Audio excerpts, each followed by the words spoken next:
오늘은 열왕기상 16장의 말씀을 묵상합니다. 아사왕의 시대는 한마디로 태평성대였다고 말할 수 있습니다. 그 비결은 아사가 하나님 보시기에 정직을 행하여 우상을 제거하고 백성에게 명하여 오직 하나님만을 찾게 하며 그의 율법과 명령을 행하게 하고 그의 마음을 일평생 하나님 앞에서 온전하게 하려 함대 있었음을 알 수 있습니다. 이렇게 남한국 유다는 하나님을 경외하며 성과 정의를 행하는 왕과 함께 태평성대를 누리고 있었지만 북왕국 이스라엘의 사정은 전혀 달랐습니다. 아사가 남한국 유다의 왕으로 있는 동안 북왕국 이스라엘에서는 그 첫왕 여로보암이 죽고 이어서 나답, 바하사, 엘라, 시므리, 오므리 다섯 왕이 지나갔으며 일곱 번째 왕 아합이 등장합니다. 즉 정정이 심히 불안했다는 말입니다. 남한국 유다가 태평성대를 누리고 있었던 것과 너무나 대조가 되는 역사입니다. 무엇이 이러한 차이를 만들어낸 것일까? 열왕기서는 곳곳에서 그 이유를 간단하고 분명하게 말씀하고 있습니다.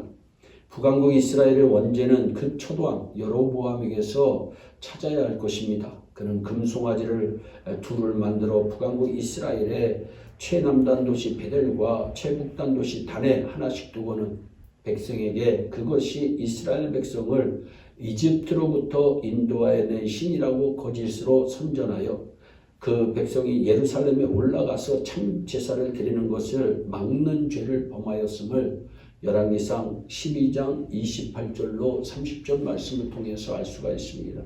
또 산당들을 짓고 레위 자손이 아닌 보통 백성으로 제사장을 삼았으며 자기 마음대로 정한 날을 이스라엘 자손을 위한 절기로 삼고 그가 만든 금송아지에게 제사를 드렸다는 사실을 열왕기상 12장 31절로 33절을 통해서 알 수가 있습니다. 이 여로보암 왕의 죄는 그 이후 두고두고 이스라엘의 죄의 정거로 언급되고 있는 것을 봅니다. 이스라엘 왕 아합 왕 시대의 절정에 달한 우상 숭배와 행악은 결국 북왕국 이스라엘을 쇠망의 길로 줄자람치게 하고 맙니다. 돌이킴이 없었던 이스라엘의 역사는 수도 사마리아가 이방 나라 아수르에 의해 점령당하고 백성이 아수르로 사로잡혀 끌려가는 것으로 끝이 납니다. 이 북왕국 이스라엘의 역사는 결국 모든 왕들이 돌이키지 않고 그 첫왕 여로보암의 죄를 이어받은 사실 때문임을 우리는 확인할 수 있는 것입니다. 여로보암과 그 이후에 이스라엘 왕들과 백성의 죄는 하나님 외에 우상을 섬기는 것이었습니다. 하나님만을 의지하지 않는 것, 그거 죄입니다. 또 하나님께서 베푸시는 것만으로 만족하지 않으며 더 큰 것이나 다른 것을 원합니다. 그래서 다른 종교, 다른 신을 찾습니다. 그러다 보니 다른 종교의 관행과 악습을 따르게 됩니다. 자연히 하나님의 말씀을 성실히 따르지 않습니다. 결국 하나님을 잊어버리고 자기 좋은 대로 행합니다. 그것은 필연적으로 이스라엘 민족을 멸망의 길로 이끌어가고 있습니다. 이것은 한 민족에게서나 한 개인에게 있어서나 똑같이 적용될 수 있는 원리입니다. 하나님의 택하심을 받고 특별한 은혜를 입은 민족이 하나님의 선택의 목적을 이루기 위해 힘쓰지 않고 그의 은혜에 바르게 응답하기를 게을리한다면 그 종말은 북왕국 이스라엘과 같을 수밖에 없습니다.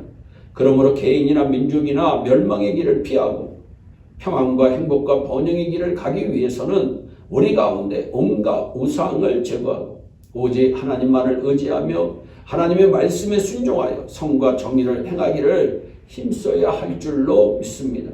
34절에 보면 베델 사람 히엘이 여리고를 건축하였다고 말씀합니다.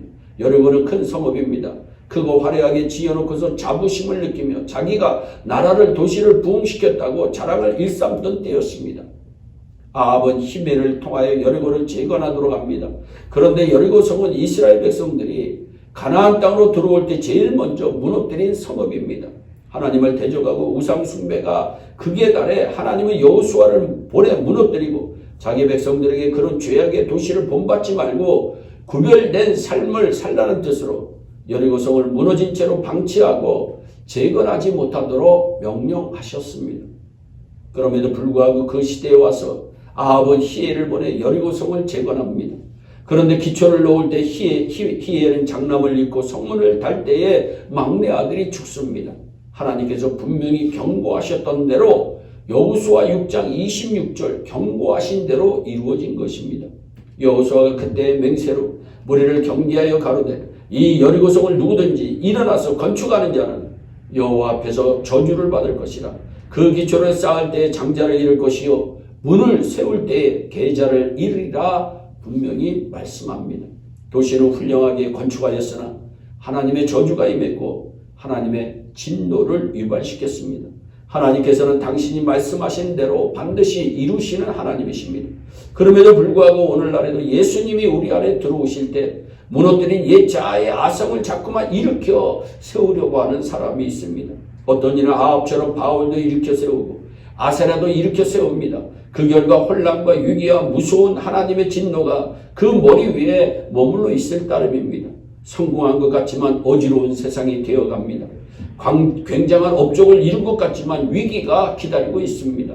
아합왕의 시대 강력한 왕권을 회복한 것 같았지만 사실은 기나긴 흉년이 기다리고 있을 뿐입니다. 농사가 엉망이 되는 것은 물론이요 사람이나 가축이 마실 물이 없어 지쳐 쓰러질 정도가 됩니다.